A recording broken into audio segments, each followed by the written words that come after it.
Ignition sequence starts. 6, 5, 4, 3, 2, 1, 0. Liftoff. We have a liftoff.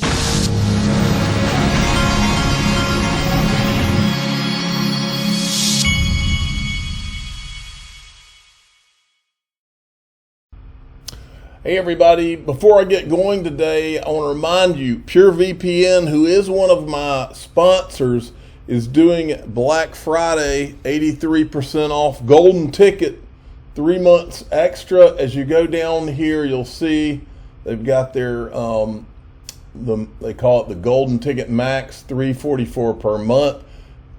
And this gets high-speed VPN, secure password manager, end-to-end file encryption, personal privacy manager, and it actually look, it shows you the massive discount they're doing. This is all leading up to Thanksgiving, and they had reached out to me. I have one of these VPNs because there's several things that if you're going to be in crypto, that you've just got to have, and a VPN is one of them, so that you can surf the internet privately and anonymously. We're dealing with hackers all over the place out here. So it's like one of those must-haves if you're going to be invested in crypto. They gave me a special link to this special, so I'll put the link in the very top of the description of this video. Hey everybody, this is the Digital Asset Investor, and I want to start out by giving a thank you to eGrag Crypto. Look at him, we still need your help to free our big brother. Digital Asset Buy, that is the handle. Well, I have some things coming up, folks. After Thanksgiving, it is on like Donkey Kong, folks. I'm working on it right now. In fact, I've already seen a preview. Strap in, folks, because the Digital Asset Investor doesn't go quietly, and I certainly am not going quietly. Don't be surprised if you see me and others pop up in a Twitter Spaces soon, or some other way to call them all out. That's all I'll say on that.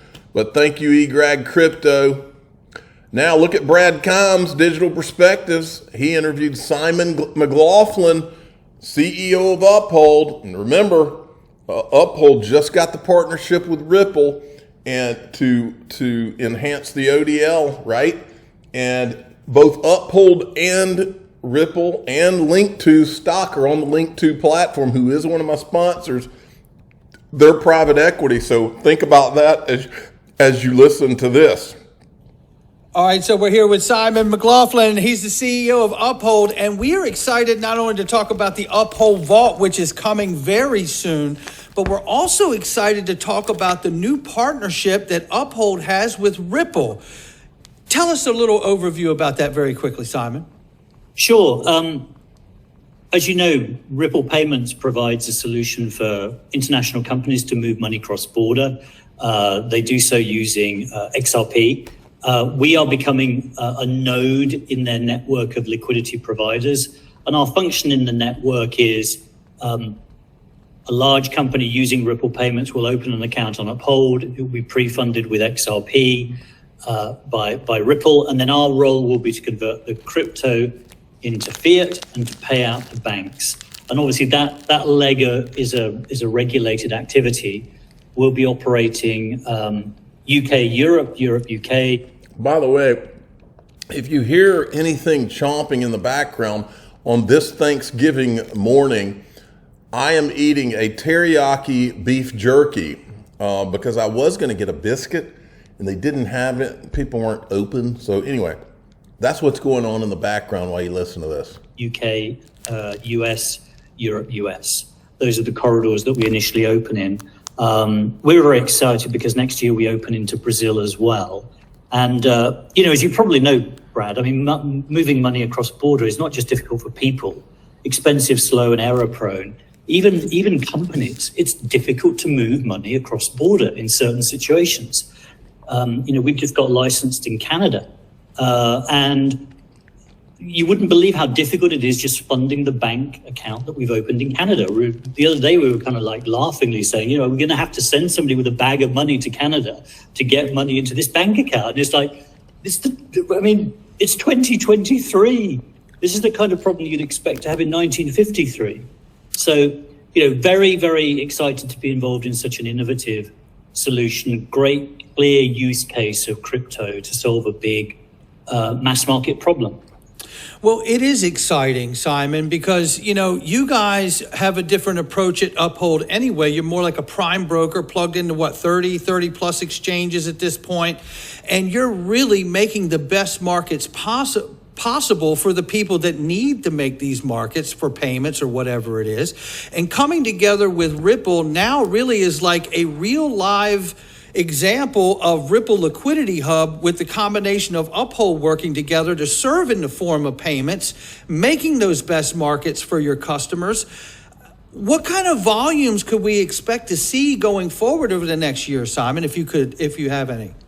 Well, I mean, it's hard to forecast, but we're sort of setting ourselves up initially, with expectations of around 5 billion a year. But the potential, especially as regulatory clarity, is now maturing. $5 billion a year in certain parts of the world. That the volumes can be much higher, solving a very large problem. And I think most people know Uphold because of the retail app, but actually what Uphold is a Web3 financial platform. And what makes us unique is, as you said, we're a prime broker connected to 30 underlying venues. So on top of that, we have a fully automated high frequency trading stack that's listening to prices across the entire market, seeing the quantities available at different prices. And that means we're able to, execute very, very efficiently, move large positions in and out of the market. I wasn't going to play this whole clip, but it's so good, I'm going to keep playing it. Why not? Minimal price impact.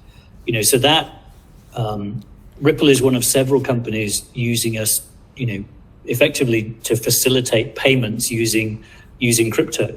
And, for us, it's absolutely the direction we'd like to take the business because it's embracing the utility use case of crypto, solving a big practical problem, and it's putting our liquidity stack to its best possible use, which is moving large quantities with minimal price impact. So we're very excited about it. And the beauty about payments is people pay for stuff every day, so it's recurring and it's a dependent form of income. Well, to speak to your point about this, about moving into use case utility, and hopefully at some point that becoming the real price driver for the assets in this market that do serve a use case utility like Ripple, the company, or XRP, the digital asset for payments. And look, and as an Uphold shareholder, I'm extremely excited to hear this idea of building the ability to serve payments on the back end. So you're not riding the speculative wave of the market up and down on the retail side. The deeper part of Uphold's market, I can clearly see is going to grow into the serving the payment side of the market. So this is extremely exciting for every single party involved, whether it's you, Ripple, or XRP, the digital asset for settlement of payments cross-border wise. Good job on his part. Now, the fat man talking about a unified ledger, private and public partnership. In this regard, there is a great promise in developing the idea of a unified ledger with a common programming environment. A unified ledger is a digital infrastructure with the potential to combine the monetary system with other registries of real and financial claims. It would need to be a public-private partnership with clear division of roles and where the central bank tasked with Right, I'm not going to play the rest of that. That guy creeps me out. I did want to play a little bit of this. I'm not going to play this whole thing, but this is a fund manager talking about world-changing technology of Bitcoin. Well, if only he knew about XRP. What made you decide this is life-changing and I want to work in this space, I want to invest in companies in this space? Why is Bitcoin life-changing? Yeah, I mean, look, so I give you a little bit of my academic background. And one of the things when you write long history papers or long investment memos, you understand footnotes and you understand history how an idea evolves. And so for me, it was at the end of 18, early 19, I said to myself, you know, the market had come off 80, 90% from the high in 17. And I thought, all right, it's now cheap. I'm also, you know, I look at charts and I know prices and I know markets. And I thought, all right, I'm going to lock myself away in my office in my home in Greenwich, and I'm not going to give up this time. And I spent 6 months, literally 10 hours a day, reading, listening to podcasts. And again, in 2019, the sort of academic, sort of intellectual backdrop in the space was much more developed than in 2014.